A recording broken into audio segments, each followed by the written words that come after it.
আসসালামু আলাইকুম। আমরা কোয়েল পাখির ঘর করার জন্য গাছপালা ভাঙিয়ে এনেছি। এখন আমাদের ফেলা হয়েছে ফিলার তৈরি করার জন্য। এখন আপনারা বলতে পারেন আমরা ফিলার দিয়ে কি করবেন। আমাদের ফিলার তৈরি করার উদ্দেশ্য হলো আমরা কোয়েল পাখির যে ঘরটা করবো পুকুরের ভিতরে মাথা সিস্টেম করে। আর পুকুরের ভিতরে যেহেতু আমরা কোয়েল পাখির ঘর করবো পুরোপুরি আমাদের ওই পুকুরের ভিতরে যদি গাছ দিয়ে খুঁটি দিই তাহলে আমাদের খুঁটিগুলো বেশি দিন টিকবে না। তাই আমরা ফিলার বানিয়ে ফিলার আগে গেড়ে তার উপরে মাথা সিস্টেম করবো। যাই হোক, আমরা বাজারে গিয়ে রড এনে সকাল সকাল রড কাটা শুরু করে দিলাম। আবহাওয়া খারাপের কারণে কারেন্টের যে সমস্যা, তাই আমরা গ্রাইন্ডার মেশিন দিয়ে রড কাটতে পারলাম না। হাতের যে হেস্কো ব্লেড আছে, হেস্কো ব্লেড দিয়ে অবশেষে আমাদের কাজ সম্পূর্ণ করতে হলো। ভুল করে বাজারে আমরা ফিলের মাথা যে ক্যালাম দেবো ক্যালামগুলো রেখে আসলাম। তারপর আরেক ভাইকে বললাম কল দিয়ে ক্যালামগুলো আনতে। সে বাজার থেকে আসার সময় ক্যালামগুলো নিয়ে এসেছে। এই আমরা ইটের কণাগুলো সুন্দরভাবে এনে ঢেলে দিয়ে পানি দিয়ে ধুয়ে তার উপরে বালু দিয়ে বিছিয়ে দিতে আসি।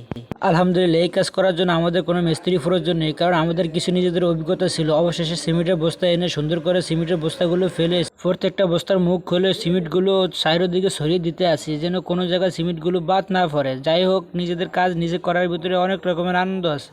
এর সাথে আরও একটা কথা বলতে চাই, যদি কারো কোয়েল পাখির বাচ্চা প্রয়োজন হয় আমাদের কাছ থেকে নিতে পারবে। যদি কারো মাংসের জন্য কোয়েল পাখি প্রয়োজন হয় তাও আমাদের কাছ থেকে নিতে পারবে। যাই হোক, ফিলার যখন করবো ফিলার তো বাটখারা দরকার আছে, তাই আমরা দুইটা কাঠ দিয়ে সুন্দরভাবে একটা বাটখারা বানিয়ে নিলাম। রাজমিস্ত্রি যখন লই নেয় তাই নিজেদের কাজের ভিতরে একটু ভুল হবে, এটাই স্বাভাবিক, কারণ আমরা তো আর মিস্ত্রি না, আমরা চোখের দেখা দেখি মিস্ত্রি।